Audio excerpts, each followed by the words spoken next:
Ladies and gentlemen, sit back, put your feet up. It's time for the Other Three Amigos podcast with Declan McCormack, Wayne Mullins, and Dan. Three lads, one podcast. Hi guys, welcome to another Toe Tap special. This time, our mystery guest will be God himself, Mr. John O'Flynn.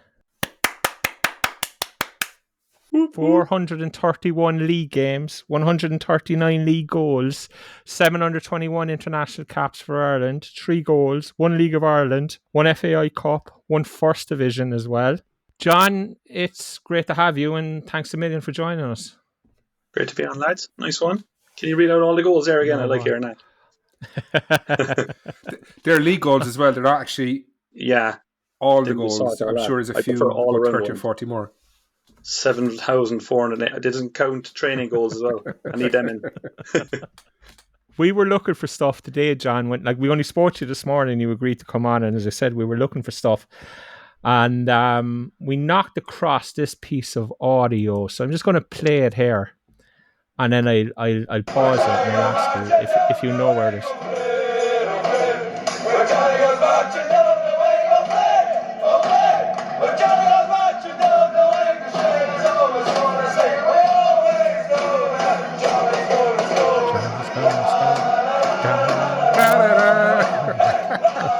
I actually sing. My son now is 11 months old, and I get him off by singing that song. But it's when Jamesy goes marching down the wing. His name is James, so he kind of likes the song and he goes off to that. So there we go now. It's still going. That's fantastic. That's brilliant. I mean, obviously that was Malmo away. Do those things, when you hear them, do they still bring back memories? I mean, do you get any little shiver down the spine or memories that just go, Christ, I remember that, Yeah, I remember, European trips is like every time we meet up, say with Liam Carney, he brings up a European trip, so you can never be finished with those ones. I remember Malmo at home, our first European game, I scored in the first half, and it was, I speak to people about European nights and European trips and all that kind of stuff, but what sticks out to me is that we were so naive. We were against the Swedish champions, and we were just going in like we were playing Drogheda on a Friday night. I think now you'd be overanalyzing, player profile. We'd know so much about them. But back then it was just like, oh, we're playing Malmo. Let's just show up, massive crowd, and do our thing, and we beat them. It's kind of the naivety stuck with us, and we had no fear whatsoever. So those are my memories of. And maybe on the back end of that, when we started kind of playing the higher caliber, well, Malmo was still a high caliber team, but you're playing the likes of Nantes and Red Star Belgrade. That was probably the first time we were ever coached kind of structurally. I always say, Pat Dolan was saying, don't press the centre half. So I was like, what? I can't run around after the ball. What do you mean? He was like, no, we have to sit into a shape. I was like, a shape? What? Like, that's how we learned our tactics, by not. And then, obviously, if you did press, the other centre half stepped in to nearly midfield, and you're like, oh, okay, I need to step off here. So, yeah, really good memories. I was chatting to someone there recently, and they managed to remember that, Lennox obviously had us, like, flying around like Premier League players, and he was leaving no stone unturned. But there was City Air, it was called, and one of the lads thought Lennox was after buying a plane for us, City Air. He was like, oh my God. Another funny point from European trip. But yeah, fantastic times. And I guess, John, you just mentioned the analysis there and the fact that you felt you guys were naive. But I guess the lack of analysis that the likes of Malmo could do on you guys, I mean, there was no Y-Scout, there was no internet really, there was none of these stat sites and databases. So you were very much a surprise package for these, the likes of Nijmegen and Malmo and the other sides that we knocked out of Europe at that time.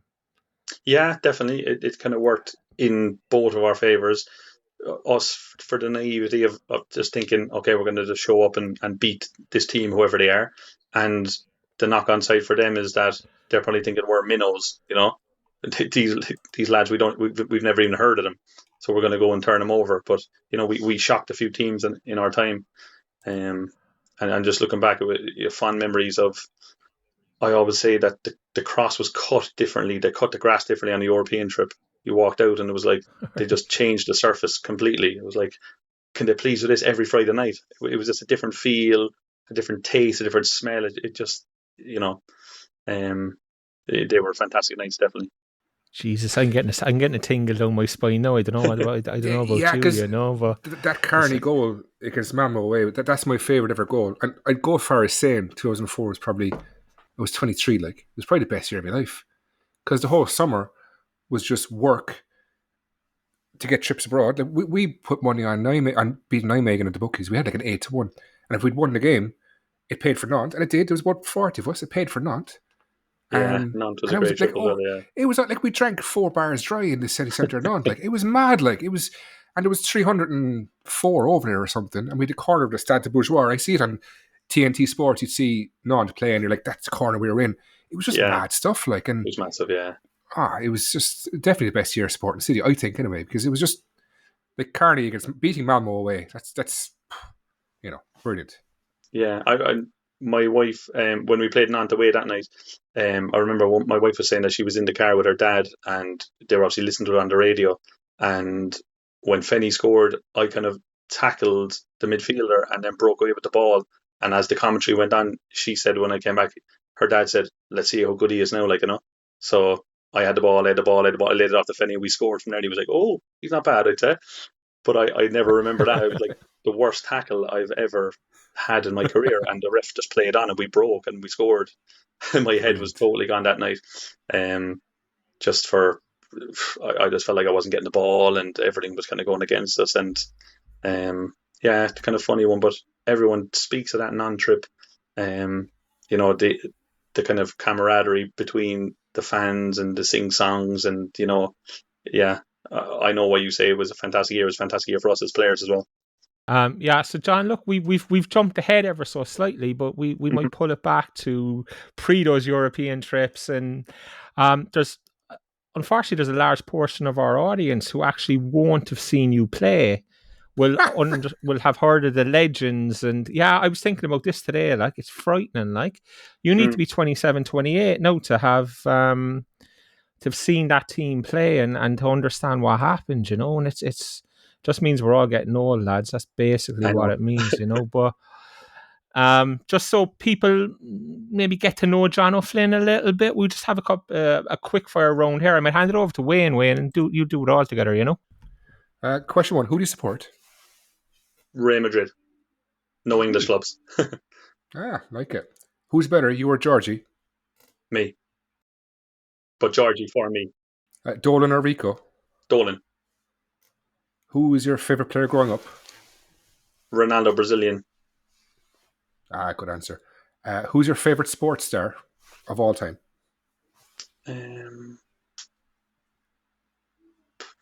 Probably Roy Keane was, the Cork thing as well. He was just set. Yeah, it's a quick fire round, so Roy Keane. What's your biggest disappointment in football? Not playing the Premier League or the absolute highest level. If you weren't a player, what would you be? What would you have been? That's what I should say. It probably would have been a vet when I was younger. Probably a vet. Favorite TV show or movie? A movie, Harry Potter. Do you have any superstitions? I would have had a lot of superstitions playing, but they kind of would have revolved around. Yeah. Well, that superstition went when you got booked for taking it off, and Jerry Harris used to crack up because it was €40, €50, whatever it was. So that stopped anyway. The jersey celebration. The superstitions would have lasted till I didn't score or had a disappointing game. So, few and far in between. Last few ones. Favorite holiday resort? Palma, Mallorca. We're all going there next year. Who's the biggest influence of your career? My dad. Not so much pushiness, but he brought me everywhere and gave me all the license to just pick what I wanted to be, and gave me the freedom, but also was there everywhere. Okay. And finally, if you could meet 3 people for dinner, dead or alive, who would they be? Georgie, because I haven't seen him in a while. Eric Cantona, and probably have to throw a female in there somewhere. Pamela Anderson, Baywatch days. Oh, geez, yeah. Yeah. We all, And see, then I a lot might of not people won't see have a clue Georgie what this like. for that You know what I Yeah. mean? Oh, very good. Jesus, yeah. I was only laughing with Joe Gamble about the subject matter, that not many people will know who we are. Like we Joe has his own coaching company at the moment, and I help him out. I do a forwards only session, but we're on about the kids. The kids don't know us from Adam, so it's funny. We say, "Oh, did you used to play?" Goes, we did all right, yeah. Do you find it hard actually when you finish playing? Like, I know a lot of players in the Premier League, they say, look, they can go downhill, like, their mind can go elsewhere, and mental health and all that. Did you find it hard? Did any of the lads find it hard? Yeah, it is. It is tough. It is. I think when you're in League of Ireland, you transition a bit more. Like if you're playing at the very highest level, then when you drop down the levels, it's tough. I found it tough in regards the changing room and the camaraderie between players, and you'd miss that banter kind of side of it.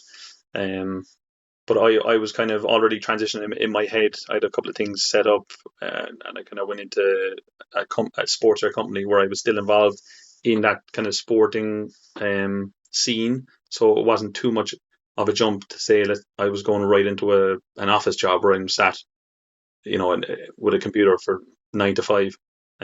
So it was probably easier for me. Some lads are different, but yeah, we all find it hard. And even if I'm doing commentary on a Friday night there and I'm up in the gantry and I'm looking down at the pitch, you still get that, oh, I wish I was playing, it just goes by so quick.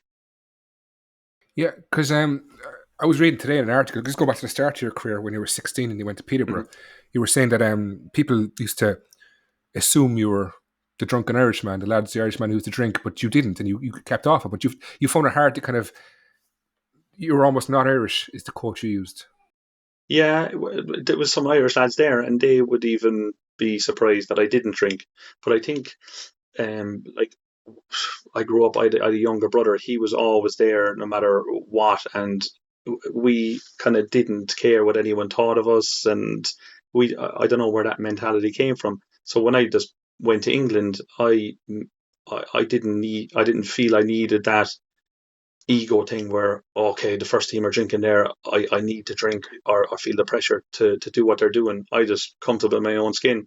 I could have buckled when they were drinking or saying stuff about me drinking, but never did.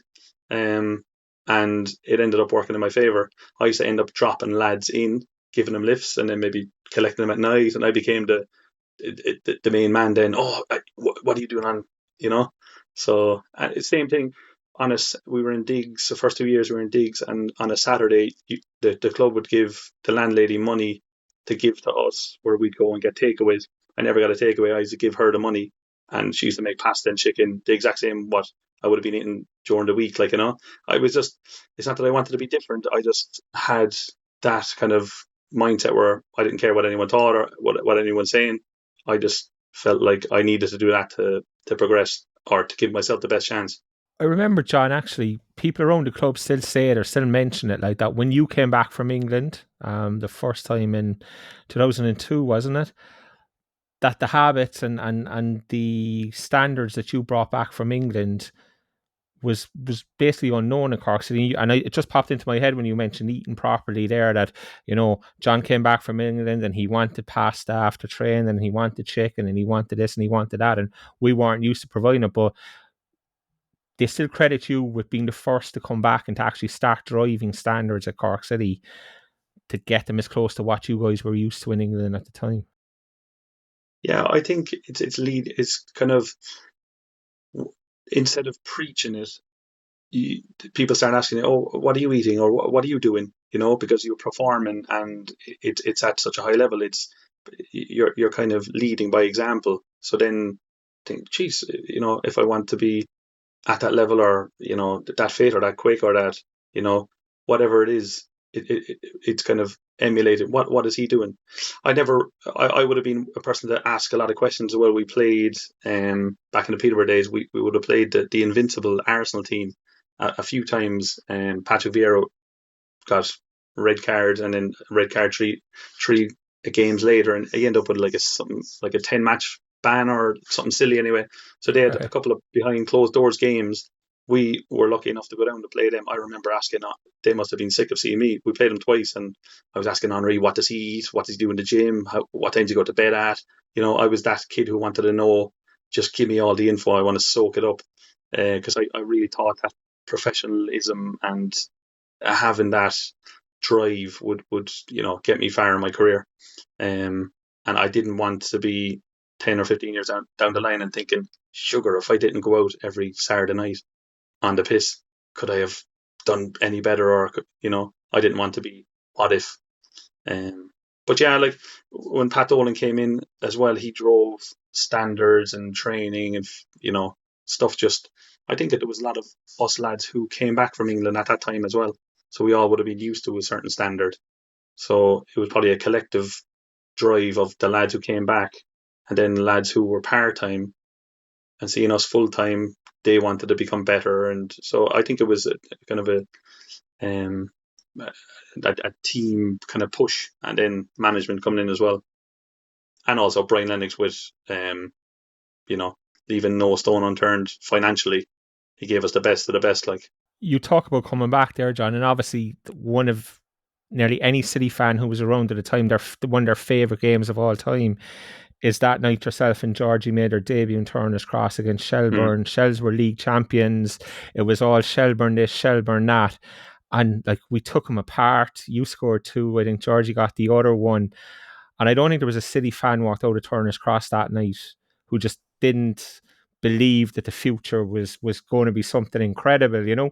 What are your memories of that game? Because you weren't even in the match program, and I know that because obviously you had signed late, and people listen to this, like, there was no internet on phones, there was nothing like that. We walked into the ground, we got a match program, and I can remember I was sitting in the St. Anne's, and there was 3 elderly gentlemen sitting in front of me, and you got 2, and they were kind of like, who's this guy? And they saw the program, they were like, who is he? And I was like, he's not in the fucking program, I don't know who he is, to be honest with you. And eventually I ended up telling them, because they wouldn't listen, like, you had to be in the program. I was pointing Dave Warren, who would also join that summer. And, I was like, oh, it must be your man here, Dave Warren. He kind of looks, and I knew you didn't look like him. But the 3 boys were happy out. They had a name, and, they were happy out, as I said. But it was just like, what are your memories of the night, of the game, of the build up into the game? Because obviously you had the ITV digital collapse in England, which cost you guys... It didn't cost you careers, but it was unfortunate, and you were kind of forced to come home. I guess, like, just taking that for a second, I suppose, was there an element of that when ITV Digital goes and collapses and the money falls out of the game in England? Is there almost is there any element of self-pity creeps in, John, at that stage, and like, oh, this isn't fair, this, I'm being let go, not because I don't deserve a contract, not because I haven't fulfilled the contract, but simply because they can't afford to pay us anymore, A small bit, I suppose.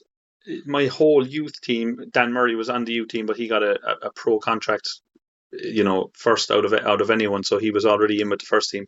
But I was the only one. So ITV Digital collapsed, but they let all the other lads go. So I seen every one of them coming out, absolutely distraught. And I was the only one who was given an extension. I was given a 6-month extension. So they did try their best, and then it was at the end of the season then where I couldn't be offered another contract. And I remember 3 games in with City at the time, and I had 7 goals in 3 games, and there was an article on the paper, Barry Fry, just saying, we were disappointed to leave him go, and he can go wherever he wants. So like in the space of 3 games, the manager who had let me go was saying that, I can go wherever I want. So it was a funny one. My memories of coming back, where I had a few offers and maybe to go on trial, and Shelburne actually rang and said, would I be interested in going up and training and all that kind of stuff. And I never forget my dad's face when I I don't know who had rang me, but I said, look, I have a few things in the UK. If worse comes to worse, I'll give you a shout. Basically, is what I said. And he was like, why did you say that? And then the way it all came about. Sure, I didn't know Shels had won the league. I didn't know anything about Cork City. I didn't know anything about League of Ireland. I was, totally out of that bubble. I had trained with the lads. I was just looking to keep the fitness up and assess options. So I had trained a couple of times. I went to watch. Then, I was off the contract and I said, I'm not too sure. Went to watch the last game up in Gary Duff. They played Longford. They lost 3-0. And I was saying to my dad, oof, I don't know about this. And he was like, just go for it. So that was part of the thing. It was like, I wasn't in the program because it was the week leading in then to the match. I think I trained 2 or 3 times. I remember that day it was absolutely boiling. I was down home. I was sunbathing for half the day, and then I just got my gear bag and went up to Turner's Cross, not knowing what to expect. And then the crowd, and I didn't know Shels had won the league. Naivety again, just want to make an impact. And yeah, it was an absolutely fantastic start to the Cork City career. Did you know Georgie prior to that, John? Say prior to that night, or had you knocked across him in England, or had you played against him before you went to England? No, never. No, I trained once, and then they had a practice match against Passage in Passage. So I had played that. So I kind of struck up a kind of partnership with Georgie straight away, and he could probably see it as well. And after the game, he was like, you should probably think of signing and, that kind of stuff. But I knew straight away that he was a player, and there was a couple of lads who I was thinking, oh, this is a good level, this is a good standard. But previous to that, no, I didn't. Would have played against the likes of Warren in schoolboy days. I think Georgie was a couple of years older, but you can see the talent there though, and the kind of Cork spine, Yeah, and that became a big thing through that whole team, was that Cork spine and us against the world type mentality. The one thing that I've always wanted to ask somebody about that season is if you remember, we couldn't win away from home. Whatever it was, there was something I think it was only the second last game of the season, maybe away at Finn Harps, that we finally won away from home. Can you recall that? And did it become a mental thing at some stage as much as anything else? Yeah, I don't know what it was. Can't put my finger on it, and everyone kind of knew it. We were like Brazil at home, and we just couldn't get it away from home. I'm not sure. We were still obviously scoring goals, but couldn't get the wins. I remember, obviously played Shels, scored 2, scored 3 in the next game in the Cup, played Bray at home, scored 2. It was like 7 goals in 3 games, and then we played Drogheda away, and it was like we didn't score, and I kind of struggled. I was thinking, Jesus, what's going on here, And then we played at home again, and we're flying. So I just don't know. I remember speaking to Pat Dolan when he came in as well, and he was like, I seen you a couple of times at home, and I was thinking, wow, some of these lads are superstars. And then the way, I don't know why we didn't travel well, or it was just a really funny season, I suppose even if we picked up some draws away from home, we would have we could have went close that year.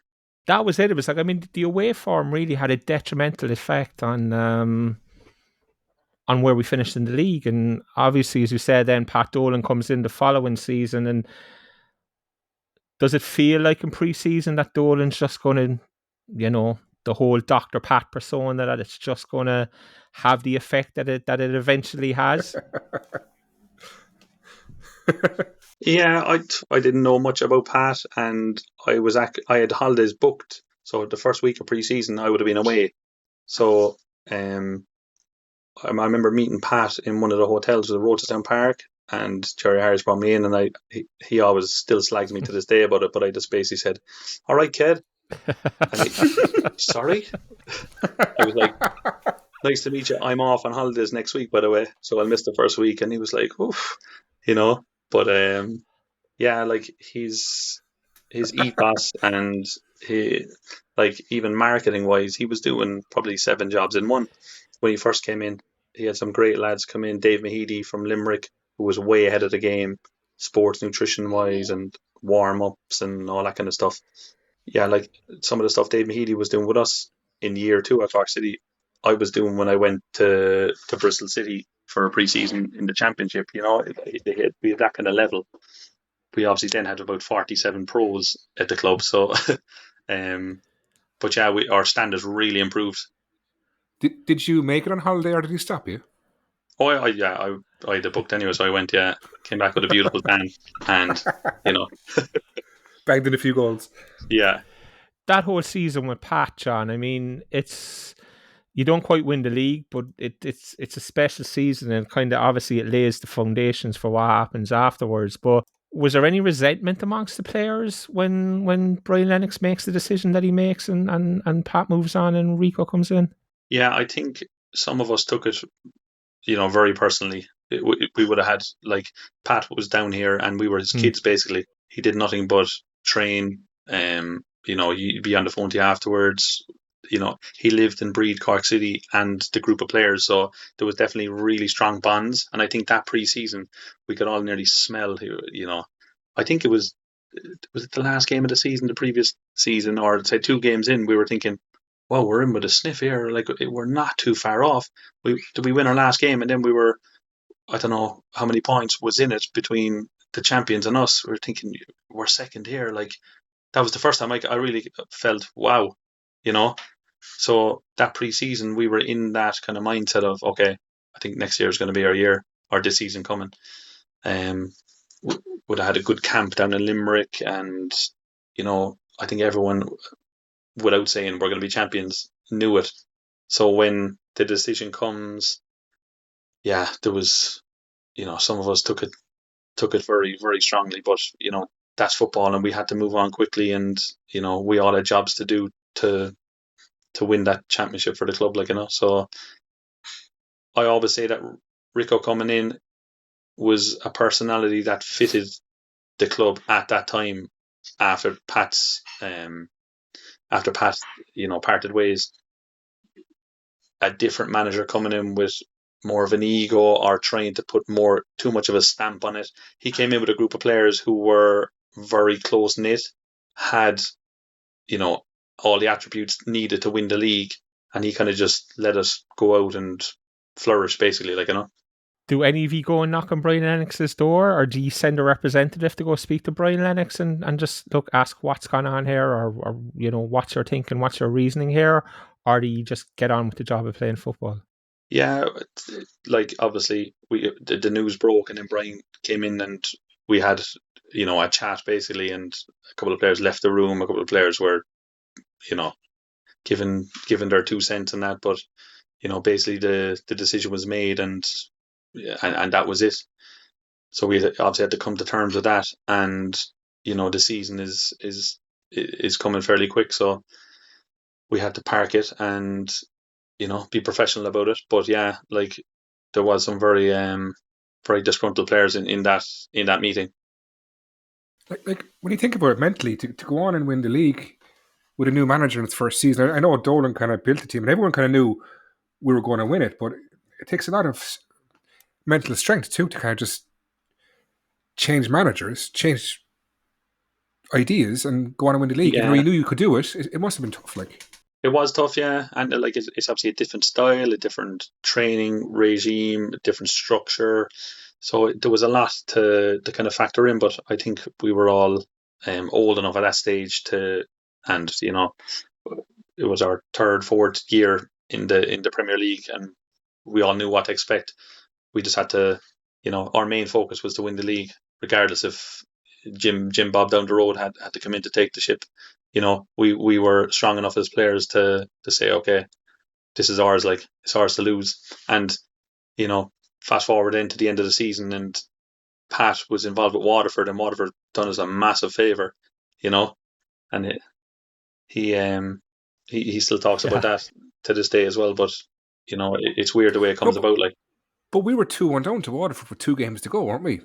It was the game Danny Murphy got sent off, and I'm sure, and Georgie scored in the last minute for the draw. We nearly lost it, Yeah, I know.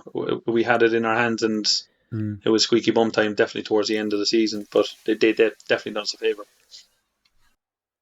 You sound, John, like you have absolutely no doubt if Pat had been left in place, that you were winning the league anyway. It didn't really matter whether it was Pat or Rico. And there's always discussion among City fans, is it Rico's league title? Is it really Pat's? And Rico was just kind of a caretaker, babysitter, looking after what Pat had built. But you sound like it kind of doesn't really make any difference to you guys. You were just going to win the league, as you said, if Jim Bob from down the road was in charge of the setup. Yeah, and I know Jim Bob personally. He's a decent guy as well, so I wouldn't. But no, and you have to give plaudits to Rico coming in.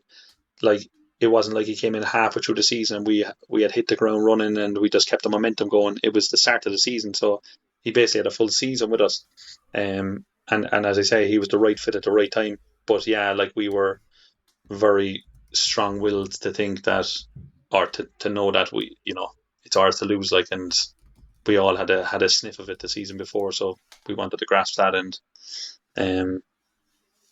push on and actually get over the line, which was unbelievable. Yeah, of course, absolutely. Like, fitting the last night of the shed and that whole thing, and it's almost like it was written. I always wanted to ask you, the following season when the shed isn't there and you come out for the first game, do you notice a difference, even just in terms of the volume and in how things work and how it feels? Like, did it just feel differently Turner's Cross the following year? Yeah, it did. And I remember a few European games when it was just like a kind of a boarded up part of the back. That was the lifeblood of Turner's Cross to us, as well as they used to say they nearly will the ball in on that end. It was like, you can't describe it. If whoever, if Dan lost the toss and we were playing into the shed first half, all the players would have been absolutely, Yeah. If it's a tight game and you're going into if it's 1-1 or it's 2-2 in the first half and you're going into the shed second half, it's nearly worth a goal, and it honestly was to us. So it was a massive loss. But City fans are the best in the world. I never played under a set of fans like them, and atmosphere came from elsewhere. But yeah, it definitely was a massive loss. But like, it's fine for you guys, and Danny Murphy says it, and you say it, and Georgie says it. The fans are the best in the world, and everything else. But do you guys understand and recognise what it is that you were giving the fan base at the time? Because we had this brand of football that was maybe never before seen in this country, and we had a level of commitment and a level of ability from a group of players which we had never seen before as a fan base. And yes, you were feeding off us, but like, we were in the shed, and yes, we were going for 90 minutes, but we were as much feeding off you guys as you guys were feeding off us, Yeah, and I think it was very personal as well. Like, even them European trips, we used to bond with the fans, and even first season there when we were back, we used to go up to the pub up the road after every game, and that's how Gary, one of the main supporters, it was very much, we were Cork born and bred, the spine of the team, and we just kept that Corkness about it, and then the standards never dropped from us, even training wise. We used to say sometimes that our training used to be tougher than some of the games we went into. So, like, if some of those training sessions were videos, you'd be thinking, do these guys like each other at all? Like, we gave it our absolute all the time, and there used to be fights, but as soon as training was done, we were the best buddies. There used to be a crew of us, say 10, 11 players every day after training. We go to Ecos afterwards. We'd hang around with each other. We had a real strong group, and the characters in there kind of really drove that. But we knew the characteristics we needed to show for the fans to get off their feet. If there was a lull in the game, or if I had a few bad touches, I knew that if I chased a fullback down and I made a sliding tackle and the ball went out for just a throw in, that would lift the fans, and that could lift my game as well. So we kind of, over the years, grew into, you were feeding off of us and we were feeding off of you 100%. I'm skipping now, but I just want to go back, because we're talking about Turner's Cross and you're talking about Cork and being Cork born and bred. That under-21 international game against Germany in the Cross, the 2-2 draw, Hitzelsberger obviously gets a cracker for Germany to put them 2-1 up, but you score in the 20th minute, and I'll never forget it till the day I die. I was sitting in the St. Anne's End, and you score, and I started crying in the St. Anne's End, right? Gospel truth, because I thought, 26 years of age, I'd say I was at the time, but I thought, like, this is it. Cork City now are going to be something. We're going to make it. We have an under-21 international. He's first choice. He's not there because there's 7 players out injured. He's just scored against Germany. I can only see good times coming for this club. And obviously, ironically, now we're probably in a worse position than we were then. But like, you scored that day. Leo Miller, God rest his soul, scored that day. But that game never really gets spoken about in the context of Cork sporting moments and great games in Cork, when to me it should be right up there. You have 2 homegrown players starting. One opens the scoring, one closes the scoring. It's a 2-2 draw against the Germans. I mean, like, what are your memories of that game, that occasion, and what did it mean to you to take to the field in Turner's Cross first in an Irish international jersey and B, to score? Oh, yeah, it was unbelievable. Like, if we didn't win the league in 05, then that would be my, highlight moment. So obviously winning the league shadows that, but like, it becomes more poignant now that, the late great Liam Miller passed away, and I score one, and I also assisted Liam for his goal. Pat Dolan always reminded me after that if I was in a Cork City shirt, there's no way I'm squaring that, but I square it because I'm in an Irish shirt, and we get, so 2 Cork players. But I never forget it, because all my teammates who I played with week in, week out were at the game at my home ground watching the match. Georgie and all the lads were in the shed, and Georgie said afterwards that, like, it was probably one of the only times that I was nervous, like proper nervous. I was playing in the home ground against Germany. There was a lot at stake. My first touch, I think I got the ball. I went to spray it out to the right hand side to Sean Thornton, and I overhit the pass, and Georgie said the whole place went dead. There wasn't everyone was like, what happened there? And someone just shouted, pure Corky, sake, Sean, get onto the ball, and it just rolled everyone up. And I thought that was so funny, but it's like, sake, the Cork lad tried to pass the ball, you couldn't get onto it. And then obviously scoring, doing the celebration. Wow, that was unbelievable. Yeah, I was on a high, I'd say, for 2 weeks after that. And I always loved, especially when I went into under 21s, but if we played up in Bowes against Hungary or someone else, scored there again, but it was always special scoring at the Cross. But coming back after one of those internationals, I just couldn't wait to play the next league game, because you felt like you were invincible. When you look at that under 21 team, I was looking today, and the team that played against Germany that day, I mean, Graham Stack, he had a very good career. Stephen Capper, don't know who that guy was, to be honest. There's Stephen Kelly, possibly the worst TV pundit of all time, but look, fair play to him. John Thompson had a decent career. Thomas Butler was at Sunderland, I think, at the time. Obviously, Leo Miller, God rest him, Andy Reid, Sean Thornton, you've mentioned. Graham Barrett was the great white hope of Irish football at the time. And as I said, you were definitely in there on merit. It wasn't tokenism or any of that. And that, to me, was what stood out at the time, But he started ahead of Stephen Elliott, who ended up playing for Ireland in the end, because Stephen Elliott came on for Thomas Butler after 68 minutes, is it? Great memory. And to, like, that campaign we had with the under 21s, Don Given was obviously the manager, and he used to always say that I was first choice. I was the pick because I could score, but my work rate, he said, was the second to none. And as you say there, you have a Cork City player, a League of Ireland player playing with that caliber of, Barrett was in the Arsenal setup. Andy Reid was starting week in, week out for Nottingham Forest. Miller was at Celtic. You had lads there playing at a high level in England, and it was the 2 Cork lads that shone that night against Germany. So yeah, it was definitely special.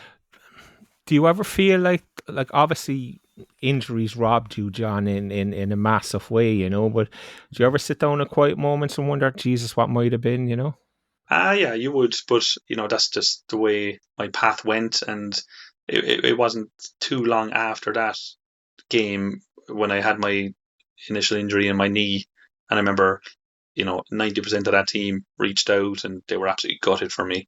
Some of them were saying, look, would have been involved in those games saying, you weren't far off coming over to England and, starting off your career in England. So, there's always what could have been, but that was the way my path went. And, I thoroughly enjoyed my career, hand on heart. I remember when I did have that injury, I was absolutely flying at the time. I don't know, I have 16 or 18 goals in 11, 12 games. And I had been out maybe 3 months. I was still the top scorer, maybe going into the 4th month, so I was gutted that, a lot of people as well. I remember being up in the Burlington Hotel after the first season. I was up for Young Player of the Year. There was me, Wes Houlihan, I can't remember who the other guys were, but no Cork players were up there. I was up there with the Waterford players, and everyone basically thought I'd get it. I got 21 goals. Wes Houlihan had one, probably about 20 assists. And next thing they read out Wes Houlihan's name. I remember the Waterford players just booing and shouting and screaming. But everyone was talking about that second year syndrome. He's had an unbelievable season. And I went into that pre-season with that as my focus. Everyone's talking about now. Oh, he did it that first year. He'll probably have a little drop off, and he'll kind of find it hard to get up to them levels again. And I just kind of kicked on. Prior to that injury, Yeah. While all this is going on, John, who's the best player you actually played with? For me, it was Georgie because of his unselfishness and the kind of rapport that we built. I remember up in Derry, he basically squared one on the line where he could have just tapped it in, but he always wanted me to score. Yeah. And I felt if I just made a run, he'd find me. He was a magician. So for me, just wanting, like, I had good work rate, and I wanted to kind of be involved, but I wouldn't have minded if I didn't touch the ball throughout the whole game. Once I got a chance and I scored, all I wanted to do was score, basically. The profile of players now as a number 9, it's a different job than, some feel like they're out of the game if they're not having a touch within, in a 10-minute period. I just didn't care. I just wanted the ball, a chance, a goal, and I would have been the happiest man ever. Like if we won 4-5-1 and I hadn't scored, I would have been, deep down inside, gutted. Right. Okay. Obviously wouldn't show it and would have been buzzing because I knew the first phone call I get, how'd you get on? We won 4-0. How much did you get? That would have killed me. So all I wanted to do ever was score, and Georgie was that perfect assist man for me. What's your favourite Georgie story? Do you have one? Oh God. He probably got arrested. They'd be looking for him straight away. I'd say, he was just like such a charismatic character. Honestly, one of the funniest men. There's too many to be honest. He was just one in a million. Like he still is. To be fair, I haven't seen him in a while, but I saw him actually last week. He was where was he? I saw him in town somewhere, and he was chatting away to people. And I was going to open the window and say hi, Georgie, but it's probably 15 years later. Like it's a bit weird at stage, so I left it off. And his son now was kind of. He is, very similar characters to George. I watched him a few times now, and it's like watching George early on in his days. So he could probably go anywhere he wants, Rocky. But yeah, it's funny. But he was definitely for me the best player I've played with, just purely because I could get goals from movement or assist. And to be fair to George, and I don't know whether you'd agree with me or not, John, but like George was kind of forced to maybe adapt his game when Neil Fenn comes in, because, I can remember George saying to me one day, I bumped into him in Blarney and we were talking, and he was just saying that, I don't think we can play together. We want to occupy the same areas of the pitch and we want to do the same things. And I remember saying to him, well, I hope you enjoy your time at the bench, George, because he's way better than you, And George that went down well. Yeah, I was just going to say he got ticked then and told me off and the rest of it, as he would, but I've always away lightly so. Yeah, I always thought that he probably doesn't get the credit he deserves for, as I said, readapting his game and ending up as a serious central midfield player, as opposed to maybe that 10 second forward, second striker type that he would have initially been. Yeah, like he ended up kind of a dual player where he was a half a 10, a half a 6, and then he could be a half a 7, half 11. Yeah. You know, he'd drift out to the wing there, and we used to always say Georgie had the slowest step over in history, but he used to trick people every single time. And even in training, we knew his move was the step over, the slow step over, but he used to just get away from people. It was crazy, like. But yeah, he had that magic about him, like, Yeah, class. and he was one opposite to me, the total polar opposite. He just wanted the ball all the time. He wanted to hit the ball and for everyone to see the magic he had. Whereas I was just saying, okay, when he gets the ball, I'm going to make my move and hopefully get a goal out of it. I always laugh because I remember that year you won the league, the 2005 season, and it seemed to be every Monday morning, and the papers were into it, the Irish papers were into it, but every Monday morning there seemed to be something. Either Georgie's having a go at Owen Heary, or Owen Heary's having a go at Georgie, or there's Cork City having a go at Shelburne in the back of the newspapers, and it was maybe so much bigger than the league, if that makes sense. And Georgie was probably so much bigger than the league. Yeah, I think it stemmed from that our first game, when we beat them that time. Yeah. Because I don't think they were expecting what we had as well. And I remember Georgie was winding up the whole lot of them. He was really, he had that arrogance about him, and they were like, "Who is this little shit?" But he was able to back it up. I remember that first game, Owen Heary came up behind. It was in the second half and gave me a dig into the ribs, and I was thinking, "Whoa!" So I just popped the head back and bopped him into the nose, and I turned around and he was just startled, like he was like, and we shook hands afterwards. But that kind of begun that battle between us and Shels. And it was the same kind of players that funneled through. But yeah, like, fantastic player and a fantastic League of Ireland career he had. But yeah, Georgie used to wind them up. Like, Georgie was my kind of bouncer as well. Like, there'd be a corner and I might get a little, stamp on the feet or, a bad tackle. I just turn around, Georgie would be like, he's after clocking it, like, and next thing, 2 minutes later, you'd see that same player up in the air and George would be over winking and be like, so funny. So he'd take all the yellow cards as well. I mean, you're obviously still buddies, John. Are you to the stage 20 years later, however long later it is? Yeah, he's actually working for a company at the moment, and we're doing they're doing giveaway GA jerseys for schools. They're doing like promotional competitions and stuff like that. So we've linked in that way as well. So I'd speak to George, and yeah, sure. The relationship we had was fantastic. So we just carried that on, like, Yeah, he's like, I know George of Top old. Gun, Maverick and Goose, remember the t-shirt? Yeah, he's legend. Ask him to do the pod, he'd be like, I can't do that. I'll say something stupid and I'll get myself in all kinds of trouble again, So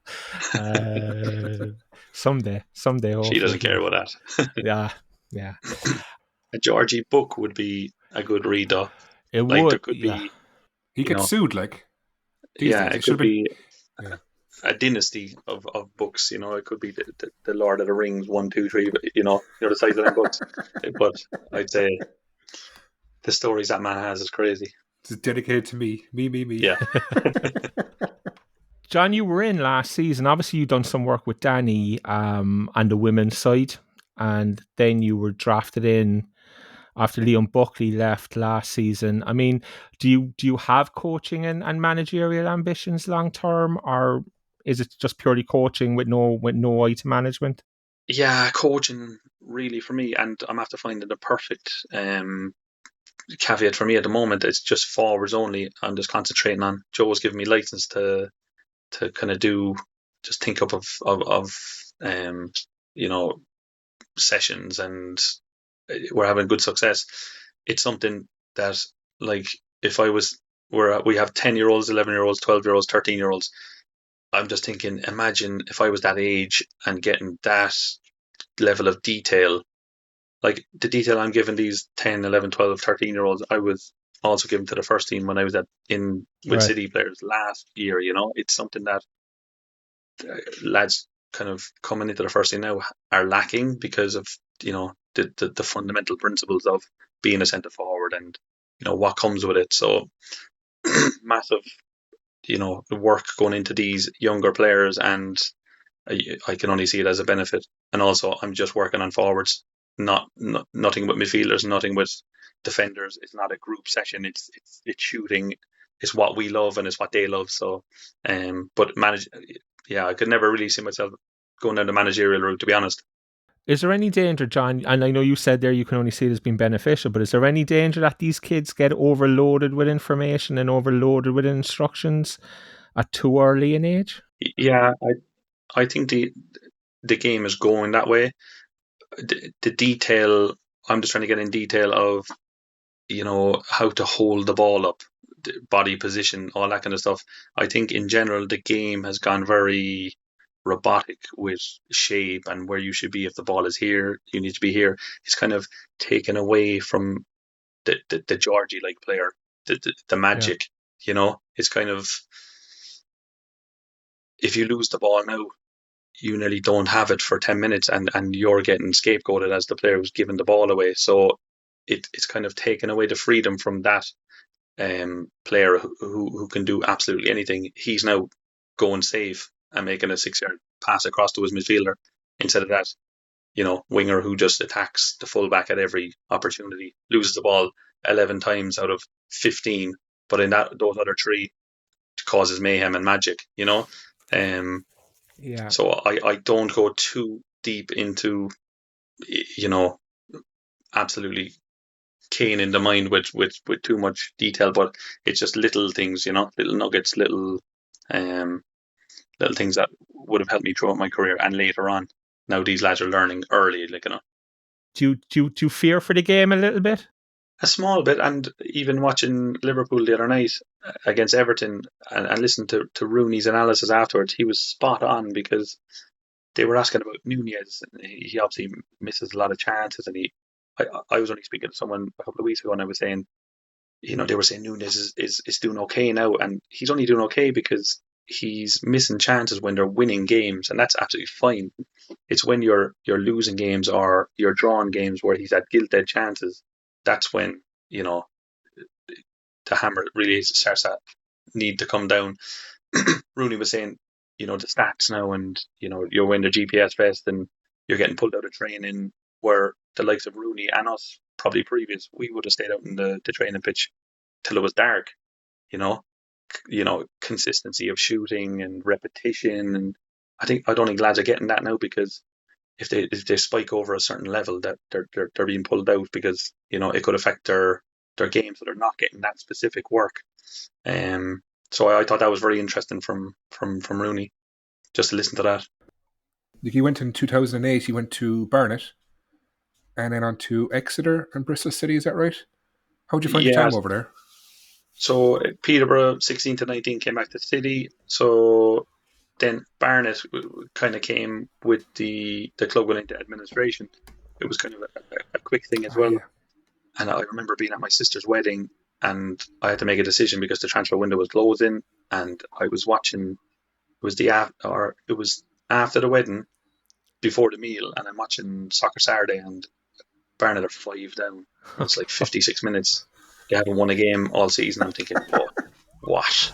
My agent was from North London at the time, and that was basically it. Decided to stay at City or make the move over. And I always wanted to go back over and prove a point, because I felt like that the ITV digital thing, and I had a point to prove back in the UK. So I just said I'd go for it. And, luckily I scored a lot of goals there, and it went well at the time, and I really enjoyed it being over there at that club. My second year at Barnet, I then went to Bristol City, done pre-season with them, spent 6 weeks there. Nicky Maynard was the main man at the time, and he had a knee injury, and they didn't know how bad it was. They didn't know whether he needed surgery. We went on a pre-season tour to Sweden, came back, and it wasn't as bad as they thought. So there was probably 4 or 5 forwards there, and I was thinking, championship level, do I want to be sitting on the bench, or do I want to be playing? And met the Exeter City manager, and kind of went from there. Really, they were playing League One, playing at a decent level, so I kind of made the move there and spent 4 years there. So between those 6 and the 3 at Peterborough, it was 9 years in total in the UK, which, now when you think about it, that was half my career basically. 4 years. That's mad. I thought you were there for a year or two. I didn't realize it was 4 years. 4 year But extra, yeah, yeah. you came back to City in 2014. That makes sense, right? Yeah. Yeah, it was. So we were League One at the time and finished just the place outside the playoffs the first season. Got relegated the next season, and then spent two years in League Two after that. So I was topsy turvy with Exeter, but really enjoyed living there. Family loved coming over there, and it was the same at Barnet. Really close knit club, But yeah, UK it was a couple of we won the league in 2005, played the cup final, so disappointing against Drogheda, and then I went to the UK, spent a couple of days at Swindon. They wanted to sign me, went down to Wickham. They wanted to sign me, and I went to Swansea. So we're Swansea at League One at the time. Roberto Martinez would have been their captain. Lee Trundle would have been the main man. I never forget. I trained with him for the week, and Lee Trundle was. It was the way I'd structure a forward, as in if I was a manager of a team. He was absolutely flying at the time. He was always on Soccer AM doing all the skills, and he was scoring so many goals. He came out every session and just warmed up with the team. They done little rondos or a little bit of kind of control work, and he went off and he done shooting for the rest of the session. Never joined in any other part of the team kind of scenario. Done his shooting, and then that was him done. So he perfected that trade, where I think that's a specific thing to forwards, But yeah, that I'd never say I have any kind of real regrets. But I was offered a deal to go to Swansea at the time, and I turned it down. Leon Knight had come the same week I was there. Leon Knight was there for a day, and they signed him, and they offered me a contract then. So I turned it down, and I ended up coming back and signing another contract with City. But they had a promotion, then they stayed in the championship, and then I think it was 2 years after that they were Premier. So they kind of jumped. But yeah, the UK was totally different to back here. Really enjoyed it, but coming home again was fantastic. I remember the Swansea link because it was all over the papers. And I remember it was after the cup final, right? And I was one of them. We're all furious at the thought you go in there. And I remember the forum was up in arms over it, but you didn't go in the end. Sure, it was a couple of more years you were at it with us.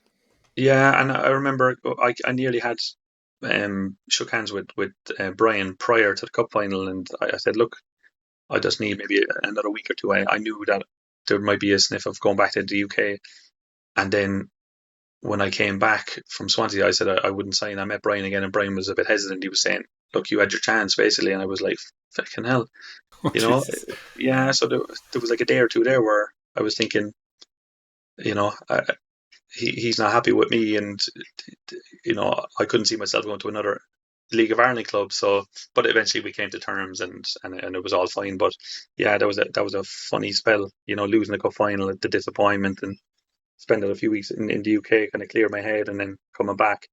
But yeah, it's one of those. I'd never say a regret, but it's one of them ones similar to the injury. What could have been like, Admir Softers has been in touch, John. He's asking, oh yeah, what was the room service like in Prague? Yeah, another story for one of the books. Oh, one of those ones, all right. Okay. Yeah. Prague was, we had some unbelievable European trips. I remember the hotel in Prague was 5-star. All of the rooms were wraparound balconies, and the treatment we got was unbelievable. When you think about it, a League of Ireland club I suppose that was later on in our European trips, the Prague one. It was the same in Malmo, though, because I remember the nightclubs were open in Malmo till 6 a.m. and you were in this hotel that was 40. It was like the Sheraton or something. It was a 5-star hotel anyway, and we're outside at 6 o'clock in the morning singing Georgie songs and Finney songs, and we're there kind of going, the lads are trying to fucking sleep, but we're demented, And Georgie the Bodyguard, I remember. Yeah, but everywhere you stayed was top notch, and it worked. It worked for the team, And I think as we progressed throughout the years, you'd play on a Thursday night, but you'd go maybe on a Tuesday afternoon, and then you'd train the day before. We were going over there some days on a Sunday evening. We train on a Monday, we train on a Tuesday, then we train on the pitch on a Wednesday night. Then we play. we were making like a holiday.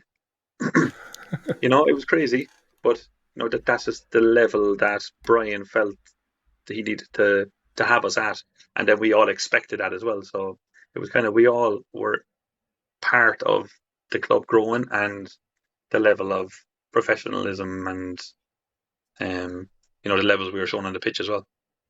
Who's your dream strike partner? That's Who from would have been, is it? Or Philly Crowley. who would have been anywhere in the world kind of thing? Or Yeah, anyone in the world. Who would be your dream yeah, strike partner? the Brazilian Ronaldo at the Yeah. time. I used to watch his videos on repeat.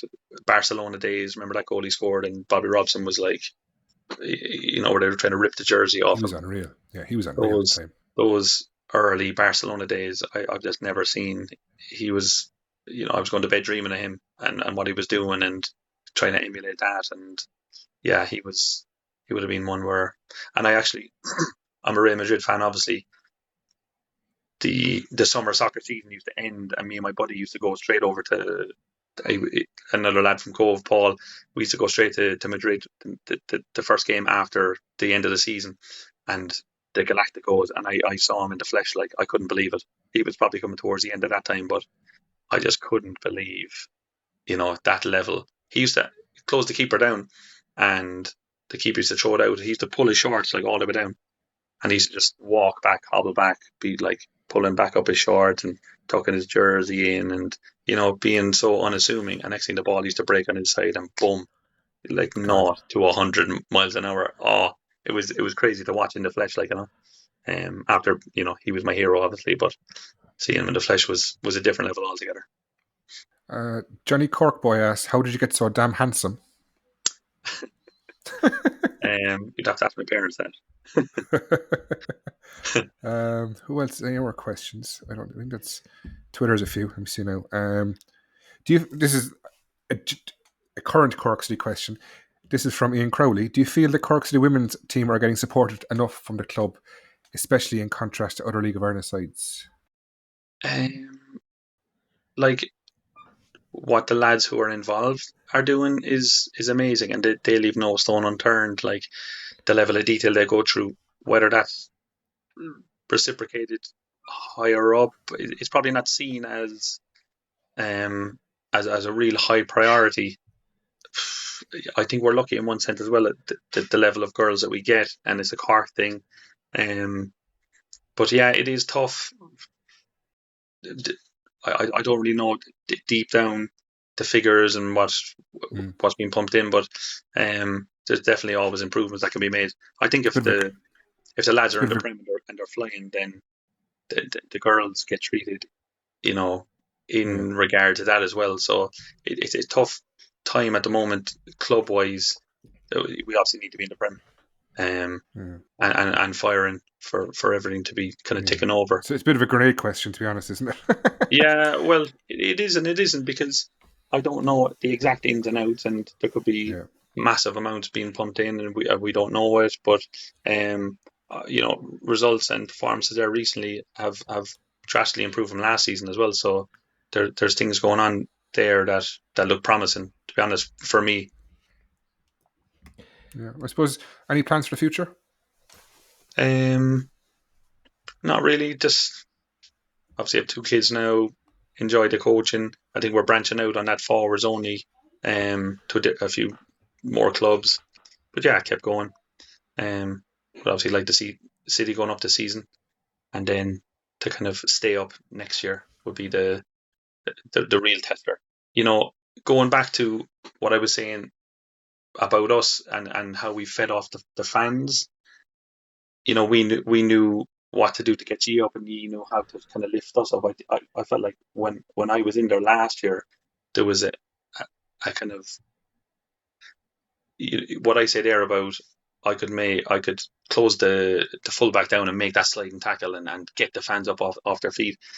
We trained at such a high level, and we were winning games. I think when you're winning, that kind of hides a lot of things, or things get, you know, swept under the carpet. And like, we were winning at the time when we were machines, but like some lads were functioning alcoholics, but because we were winning, no one ever spoke about it. Or so I think you have to have relevance to what's going on at the current time.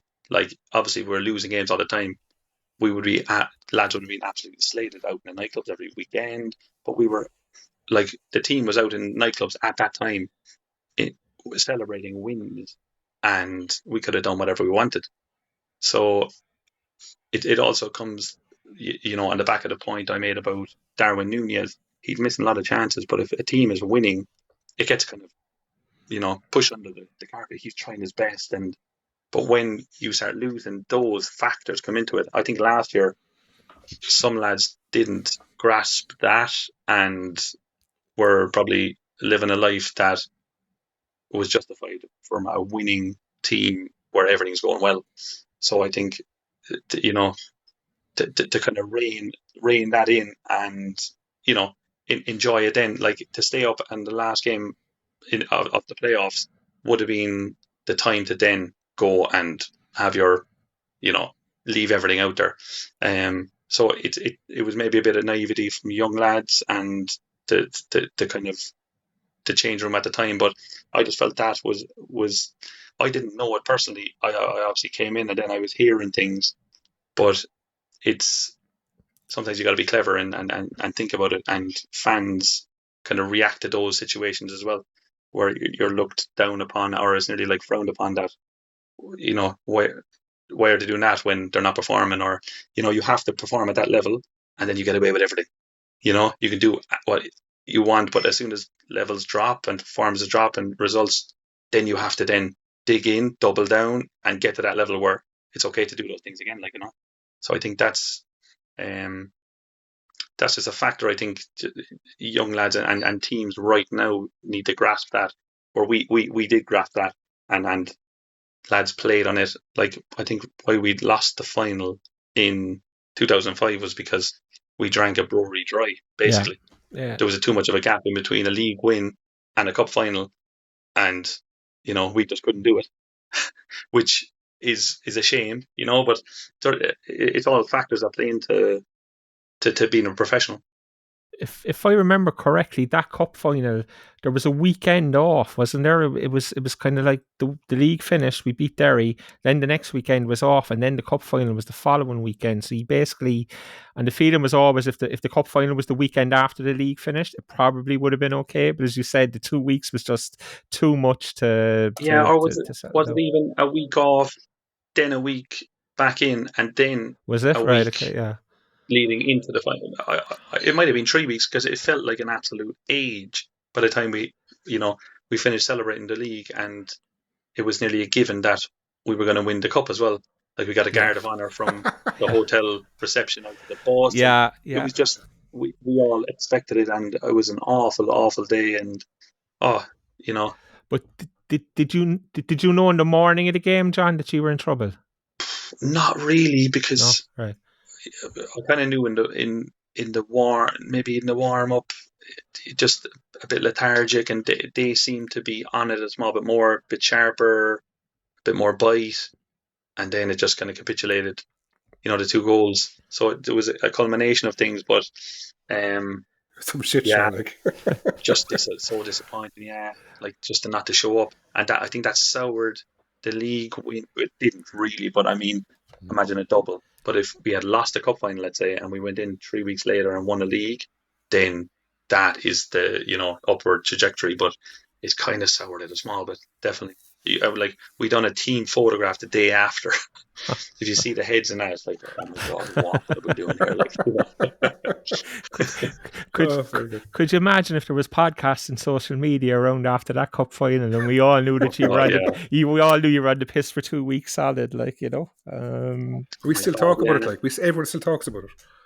Yeah, it was crazy, and like, I never forget it. You'd be in the city and there'd be people dragging into their shop and just saying, look, pick out whatever you want. And I tell people, I turned on the lights in Cork City, the Christmas lights in Patrick Street that year, like 2005. It was like unheard of. It's like we were at that level of, everyone knew who we were. We had that rapport with all the fans. It was like a city thing. It was crazy, Great times. Yeah, definitely. Yeah, you touched on it there, John, and we'll finish up here, but people have asked me to ask you about last season, and you did touch on it there and basically answer the questions. But I guess just to sum it up, do you feel that it was more a mental and an attitude thing that got us relegated last year than a lack of ability thing? Yeah, because you could see the ability on the training pitch, and the training pitch always gave me a sense that, okay, we can do this, like, but it never materialized in games, really. You know, disappointing. We've obviously played Pats and then played Pats in the semi-final of the cup.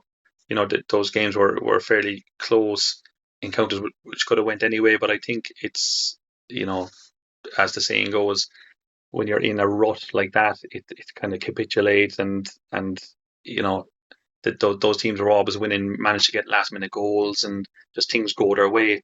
When you're on the other side of it, you know, little things go against you, and it never really got a rub. But I always felt like we underperformed in matches and overperformed in training.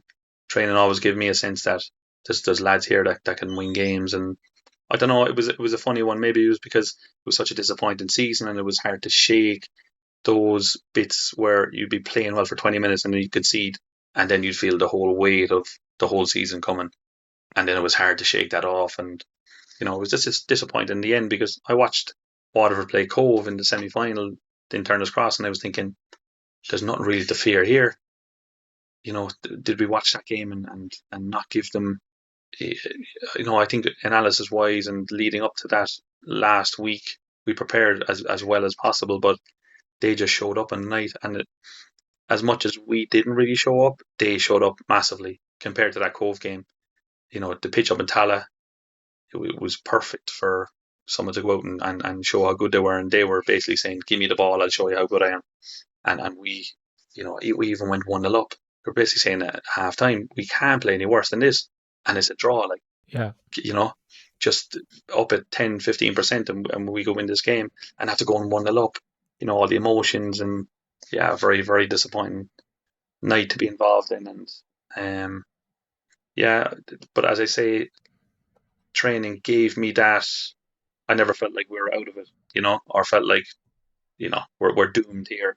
You always got that, you know, that bit of, okay, you know, someone could pull it out here, or we could do it.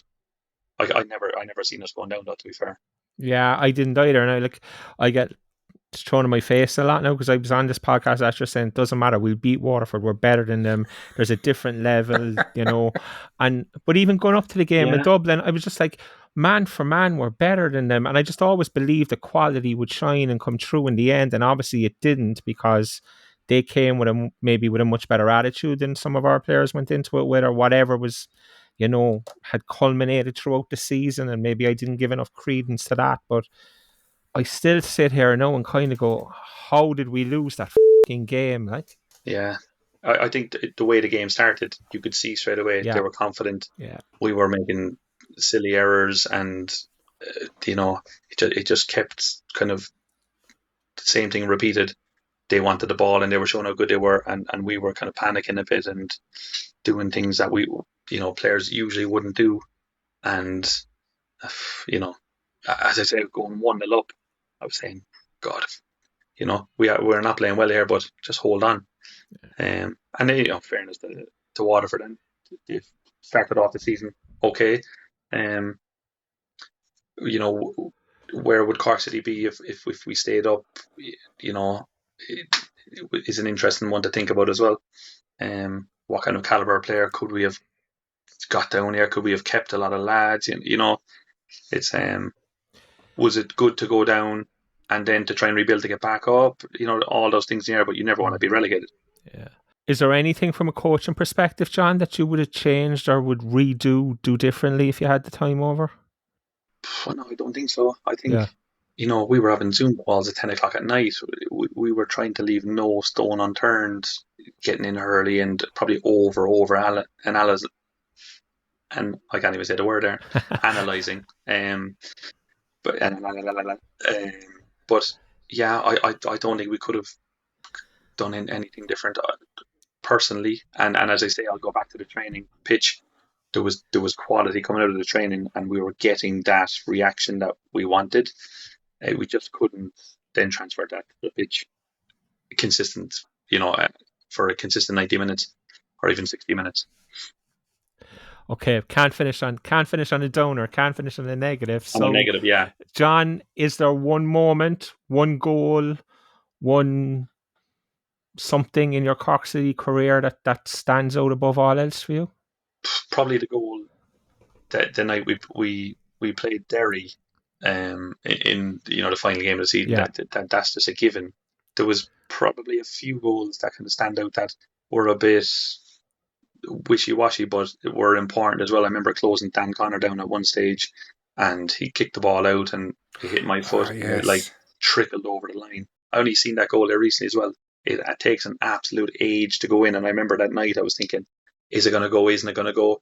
Important goals, and there was one I scored early on. I think was it the first year, or the second year, where it was just a funny one because it come off the top of the bar and dropped down, and I'm at the back stick, and I went to kind of just push it in with my chest basically, but it got stuck on the post. So I'm trying to shimmy it in on the post where there's two players trying to shimmy me out of it, and I eventually kind of wriggled it into the side netting, which was like a bizarre goal to say the least. But definitely that night that we won the league, it was important. It was one of those ones as well. I was struggling coming into that game, and I had been up in Dublin in rehab just to get anything out of that last bit, and basically I left whenever we played. It was the Friday night. I left Dublin on the Wednesday evening, and he basically said to me, "Do not smash a ball. Like you'd pull your adductor, your groin." So I was going into that game saying, "Please give me a chance of a header," and the ball came in. I headed it in. It was bizarre, like. And I had a header early on as well. Carney whipped it in, and I came across the front post, and I was thinking, it was a 2 minutes in, 3 minutes in. It kind of skimmed past the front post, and I'm thinking, oh, that was the chance, like, and that was my head as well. So, but to get the other chance, then it was just funny the way it went. But definitely that goal stands out amongst any other, really. Okay, I know I keep saying we're finishing up, but definitely the last one. Oh, sorry, go on. Yeah, no, Stephen Napier got a really bad injury, and I think it was his Achilles, and me and Georgie both kind of wore a vest and wrote, that one is for you, Naps, for Napier, and he ended up having that. I scored, it was against Bray, I scored that night, and Stephen had that picture framed in his house, as a tribute, and he always says, like, the level of confidence and a surety. He said that I had that night, that I just put the vest underneath, and I just went out and I knew I was going to score. That was a special goal for me, to kind of, for him, and in him also to know that we wished him well, but that kind of level. But I'm trying to think of other goals, but I just love scoring goals, to be honest. A tap-in would have done me. And we love to watch you scoring them, to be fair. I know I've said no about 3 times we finish up, but this is definitely the last one. Just back to that Derry game, you scored that goal. That day, the build up to that game, John, is there any doubt in any of the squad's minds that you're going to win this game and this is your league and Derry aren't going to get next door near you that night, No, and even the week leading into it, we were training like absolute lunatics. Smashed. Like, if one of the lads missed that night through injury, would have been because he would have got smashed in training. We were all like bulldogs raring to go. There was a funny incident, probably the session before that night, or where Carney lost the head at Rico, and we thought it was going to be a fight, like, and we all started laughing, and then it kind of really eased the tension. But like, we were ready to go from the early on that week, and he nearly had to pull the reins. But Derek Collin stood up just before we went out, and kind of, in the deep larynx, lads, all the hairs were definitely standing up on my back, and I know everyone was just like, what it meant to him, what it meant to the city, what it meant to his family, and everyone. It was just like, no, we're not losing this, not a hope. And I think it was a good factor that we need to go to win it as well. We've been on the other end where we just needed a draw. We needed to win it that night, and we just went out to win it. the funny thing about that Derek Collins speech is none of the fan base have ever heard it. But to us, it's this iconic moment in time where, and it's referenced every now and again, before the Waterford game last year, hopefully there's a Derek Collins in there in the dressing room who can deliver that speech again, as I said, but none of us have any idea what was said, Yeah, Dan Murray tried it, up in Tala in the change room beforehand. He got very emotional. But yeah, like the Derek one is basically when he stood up, he became like 8'9". We're all looking up and the deep voice, and he was telling us what it meant to him, and we all like absorbed it and just drove that on. But yeah, it was one of those moments. We had one of those as well. Pat Dolan got a big huge TV screen before one of the European games, and the Any Given Sunday, the talk before their big game, he had that blaring, and we were ready for road. I remember I was like, get me out of the pitch, So it's those little moments that because sometimes someone could get up and say a few words and it doesn't really hit, but those couple of moments hit, and Derek's that night was the perfect anecdote for us to just go out and to do it, John, I think that's as good a place as any to end it. Reminiscing of Derek and those iconic words. Just want to thank you for coming on. I mean, the fan base will love the insight that you've given, and I think, as this fan base and as fans, we just want to thank you for everything you gave the club, all the joy you gave us as fans, and all those goals. It was a pleasure to watch you score each and every one of them. I'm going to start crying in a second, Decky. Jesus Christ. Yeah, I know, yeah. I've been like, whoo. Yeah, but yeah, like it's reciprocated by me times a million. I absolutely love playing it, in the cross, and fun memories that hopefully will live on with young James O'Flynn there now. Himself and Rocky up front.